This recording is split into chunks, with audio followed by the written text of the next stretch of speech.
आते हैं school selection strategy की तरफ which is kind of the main topic of this podcast. हम जब जब मैं अप्लाई कर रहा था या जब मैं बाकी बच्चों को देखता हूँ अप्लाई करते हुए, तो रैंकिंग्स पे काफ़ी आप भरोसा रख रहे होते हैं, क्योंकि there is only one thing जो आपको इजीली एक्सेसिबल है, स्पेशली इंटरनेट आ गया, वो है जी रैंकिंग। और भी चीज़ें होंगी लेकिन दैट्स द फर्स्ट थिंग जिसकी तरफ आपका दिमाग जाता है, जी रैंकिंग देखो। अब मैं जिस तरह जब कनाडा में अप्लाई कर रहा था, I would see top 10 business schools कौन से हैं, और यूएसए में कर रहा था तो वो भी ये देखता था। लेकिन जब मैं यहाँ पे आया तो my experience was a little different. I found out कि यार रैंकिंग हर चीज़ नहीं होती। तो let's start from there. Rankings कितनी इंपॉर्टेंट है आपकी स्कूल सिलेक्शन स्ट्रेटजी के अंदर, और क्या आपने कंसिडर की थी when you were applying abroad? यार मैंने बिल्कुल की थी। और मैंने इसमें गलतियां भी बहुत की थी। अच्छा। बात यह है कि हम सिर्फ रैंकिंग्स को देखते हैं, जो कि मैंने भी की थी। और I in hindsight I think that's not good. Hmm. देखिए, रैंकिंग मैटर करती है up to a certain level. मैं आपको एक एग्जांपल हम्म। देता हूँ। यहाँ पे मैं लूसिड में हूँ। यहाँ पे स्टैनफोर्ड का बच्चा भी है। यहाँ पे बर्कली का बच्चा भी है। यहाँ हम्म। पे हार्वर्ड का बच्चा भी है। यहाँ पे जिस तरह आपने कहा टेनेसी का भी है। यहाँ पे वो हम्म। कनाडा में यूनिवर्सिटी नहीं, डलहाउजी का बच्चा भी है। मिगेल का हम्म। बच्चा भी है।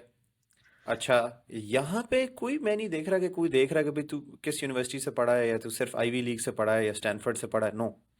और इसी तरह ही आप बड़े बड़े सीईओज उठा के देख लें इंडस्ट्री में।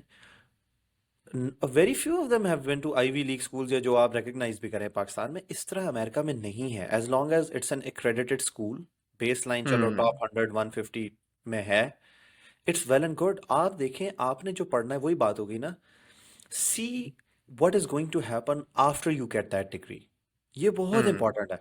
मैंने लोगों को देखा है McGill के बाद ग्रेजुएट करके, आपने भी देखा होगा स्ट्रगल करते हुए। आपने हम्म। यूनिवर्सिटी ऑफ टोरंटो रॉटमैन से भी लोगों को पढ़ के स्ट्रगल करते हुए देखा है। बिल्कुल। मैंने ऑबर्न से बच्चों को उठ के लॉकहीड मार्टिन और नासा और गूगल जाते हुए देखा है। हम्म। तो honestly I think it's about आप क्या करेंगे उस स्कूल जाके। आप रिसर्च में इन्वॉल्व होंगे, आप प्रोजेक्ट्स करेंगे। आपका जो स्कूल है, क्या वो does it have the facilities that would enable you to do the school projects या इंटर्नशिप्स, या is it a pipeline school to one of these companies.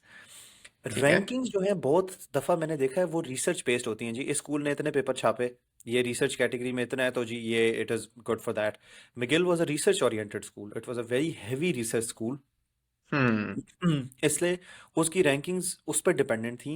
फिर और बहुत सारे फैक्टर्स होते हैं, लेकिन मेरा ख्याल है मोस्टली होता है एकेडमिक रैंकिंग्स के, कितने पेपर जी पब्लिश हो रहे हैं और किस जर्नल में पब्लिश हो रहे हैं, उसकी बेसिस पे ये सारी रैंकिंग्स होती हैं।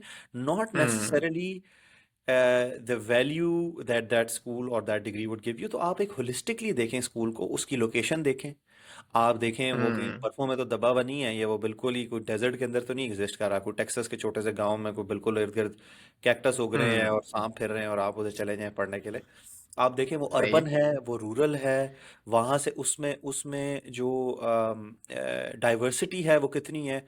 अब मॉन्ट्रियल था, मिगेल था, आपको याद है हर किस्म का बच्चा था वहाँ पर। लेबनीज थे, हम्म। सीरियंस थे, टूनिशियंस थे, फ्रेंच बच्चे थे मैक्सिमम। तो मिगेल में इंटरनेशनल सबसे ज़्यादा कौन थे अमेरिकन के बाद? फ्रेंच थे ना। हम्म। फ्रेंच बच्चे थे, यूरोपियन थे, हम थे, इंडियंस, बंगाल, इतना मल्टी। ऑबर्न में गया, वहां पे सारे ब्लॉन्ड, ब्लू आइड, सदर्न, हम्म। गोरे बच्चे थे। वो एक सही है। वर्ल्ड ऑफ डिफरेंस था। और मेरा एक दोस्त था वहाँ पे, और बल्कि है बहुत अच्छा, वो अंडर ग्रेड में वो आया ऑबर्न, और वो काइंड थोड़ा तंग आ गया बिकॉज डाइवर्सिटी नहीं थी। सारे वो एक ही तरह के हम्म। कुकी कटर गोरे बच्चे थे, और उसने कहा यार हमारे देसी की तरह, या मेरी तरह सही के है। रिलेट करने वाले बच्चे की तरह। तो ये बहुत इंपॉर्टेंट है ये फैक्टर्स भी, other than your academic ranking of the school. Look at the hmm. food options available there. Look at the weather there. Look at the सही है। proximity to major cities there. This is all holistic decision होना चाहिए। सिर्फ जो है ना वो blindly आप रैंकिंग्स दे के कि जी इसकी एकेडमिक रैंकिंग, उस पे ना जाएं। ये बहुत बड़ी गलती होगी। हम्म। हम्म। यार इसमें आपने 5 पॉइंट्स मेंशन किए हैं जिनको मैं दोबारा समराइज करूंगा ऑडियंस के लिए।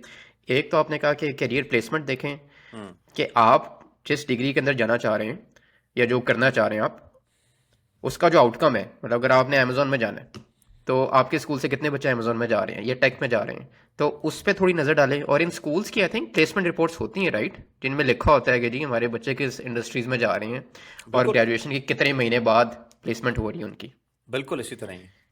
राइट। तो आप उन रिपोर्ट्स का बेनिफिट, उनसे बेनिफिट ले सकते हैं, उनकी वेबसाइट्स पर जाके पड़ी होती हैं, या उनके करियर ऑफिस को ईमेल करें, यार मुझे अपनी प्लेसमेंट रिपोर्ट दो। दूसरा, आपने लोकेशन की बात की कि अर्बन है रूरल है, लोकेशन क्या है, दैट्स वेरी इंपॉर्टेंट।